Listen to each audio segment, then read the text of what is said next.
Hey, I'm Marvin from Wis-Coat, and we're going snow plowing with Floyd Bartow.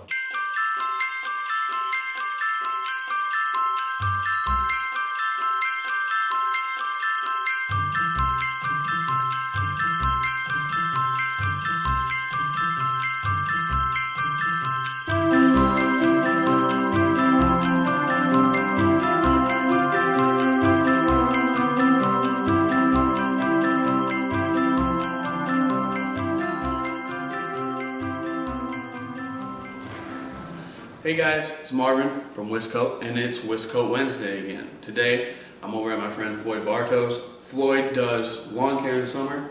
Yes, sir. Snow plowing in the winter. Yes, sir. Which it is right now, if you can't tell the way that We live in Wisconsin, but we can't mow yards year-round. That's true. So, kind of tell us about your business. I know we were talking a little bit beforehand, and just on the plowing aspect, you got over 10 years that you've been doing it. Tell us about the lawn care stuff first, and then tell us about snow plowing, which we're doing right now. So lawn mowing, I started, this was my 4th year on my, lawn mowing. Just that we mow yards. Yeah. And I was looking for a little extra money, never realized that it would ever grow. You know, I'm a one-man show, but sure. I thought maybe a couple yards will get me by, and then all of a sudden I had to go to John Deere and get more equipment. Yeah, bigger yards, more customers. Right. That's the thing, if you're doing quality work and actually caring about how it looks and how it functions, more work just starts to roll in, because people have friends, Right. You know, and they talk, man, how does your lawn look so crisp? Well, Floyd did it. I don't even have to touch it. But tell us about snow plowing now. Snow plowing, a lot of people ask me if I snow plow. You asked me if I snow plow. I tried to get you to get a plow. I don't like When you're snow. down I at the don't show. like snow plowing. You're way too good. And that's the thing is there's a lot that goes into it. It's a big expense. If you get it done, if you do it right and can do it on that level and have enough clients, I understand that it's a business in its own self. But Right. tell us what separates you. You've been doing it over 10 years, 10, 11 years now. So you have repeat customers and clients because you keep doing it. So you must be doing something right. Tell us let's just say a basic job, what separates you from anybody else that's got an old truck with a plow on it? Well, it's not necessarily the cool guy in the big white truck. Right. Your equipment obviously is what makes you the money. Right. You know, like you said, this is my 11th season, 6th year on my own. Right. The biggest thing is being honest. Mm-hmm. You got to be honest with Right. And I think that's with any service business. Right. Really, Provide a good quality service. I do have a lengthy contract, but that protects the homeowner. I'm not out just protecting myself and collecting money. Right. So, honesty, good quality service. And the other thing, yes, I do have a nice setup. That's reliable. A very reliable, but you gotta have good quality equipment. Right. So You don't wanna go out in a 12-inch snow and you're out for a couple hours and you're broke down. or Because stuff. Yeah. we always plow, we used not always, but Yeah. most of the time we're out in the worst weather, Yeah. in the middle of the night. Right. Nobody's open to fix you, Right. so And not only you that, gotta know how to fix yourself. and not only that, but that messes with your reputation of reliability. If Yep. you can't get to a customer's driveway and they're stuck in their house, obviously you're not going to be taking that job on for very long, over a good amount of time. Right. The other thing I was questioning about that I kind of thought was unique about you is that if gravel and stuff gets up in the grass and has an issue, you actually come back as no added cost, just as a courtesy to the customer to clean that back up. And that's a big deterrent if somebody's getting gravel plowed. They don't want it done because they have to get out and rake the gravel and try to Right. remove it, but you put it back in there. That's something different. Tell us kind of about what you have there. People are going to see the equipment in the montage, obviously, beforehand. And your tractor, your green tractor with the broom on the front, how does it work? How do you put that stuff back in the gravel? So, if I take on a snow plowing contract, Mm-hmm. and it's a gravel driveway, Mm-hmm. it doesn't state in my contract that in the spring, when the snow melts and the ground firms back up a little bit, Right. firm enough for me to operate the piece of equipment on the yard, Mm-hmm. I have a 52-inch John Deere power broom, Right.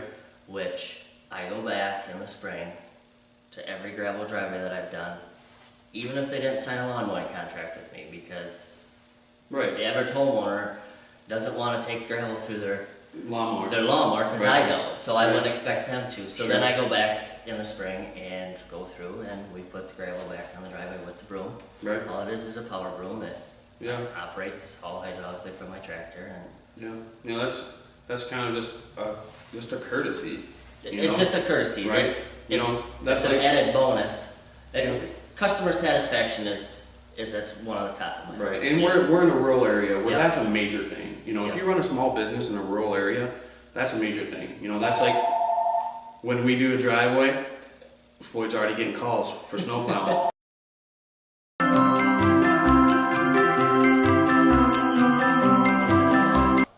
You see a big county truck, Right, or you see a regular truck like mine with a flashing light, right, or you see the high school kid or the middle school kid snowblowing a sidewalk. right, Be cautious.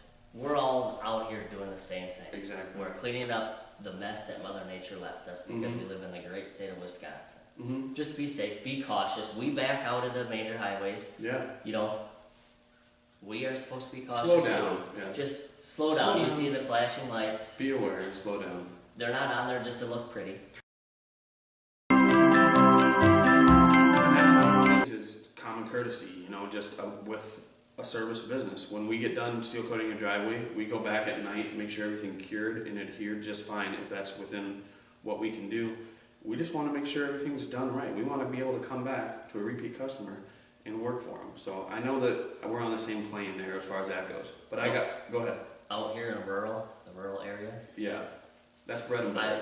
I've spent a lot of money advertising, Right, and I don't get nearly the recommendations or the referrals yeah, as word of mouth.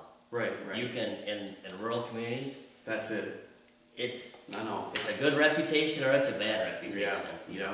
So now with every WisCoat Wednesday, there's one great question, and I didn't even ask you beforehand what your thoughts were on it. But I want to make this one fun because they've been serious as of late, and this one I want to know, like, what is the biggest? You have to have a memory of a catastrophe in your mind of being out plowing one night, getting stuck, or something happened. Do you have one? Honest to God, in 11 years, in the 6 years that I've had my own rig, Yeah. I've never. Right, but what about before that? I was out. Okay, this. I knew I'd find one. We're the company I was working with at the time, and this was my first year. So this was 11 years ago. Never operated a plow truck. Sure. They turned me loose at Wick Homes in Mason, Maine Yeah. at 3 o'clock in the morning. Sure. Nobody told me there was railroad tracks going through Sure. Wick Homes. Right. And I hit it pretty Did fast, you? and then I got stuck on it. So Yeah. No. that was probably the worst. The Yeah. next best is 2 for 1. 2 for 1. Okay. The next best is not necessarily me, Yeah.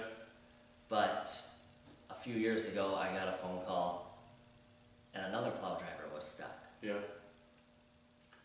So I went, got him out. Right. Made the smart comment of Floyd, Bartow, lawn care, and snow plowing. I'm gonna add recovery to the side of my truck now. Yeah. A half an hour later, he calls me again, and he was at a different account and got stuck again. Twice in an hour, I pulled him out. So Yeah. that was the best. Yeah. You never know what's gonna happen, man. That's No, when you're out there. we're out in the worst, like I said, in the worst conditions. Mhm. Late at night. There's many times where I'm on a major highway, Highway 14, and it's not plowed. Right. So You gotta stay safe. yep, That's the biggest thing. safety's huge. Yeah. All right, guys. Floyd's information is going to be below this video on Facebook, and it'll also be below this video on YouTube. All right, Floyd. Thanks, Mike. man. Stay tuned for the next WisCoat Wednesday, whenever that is. Are you going to watch Right now, the next WisCoat Wednesday? I watch every Wednesday. There you go.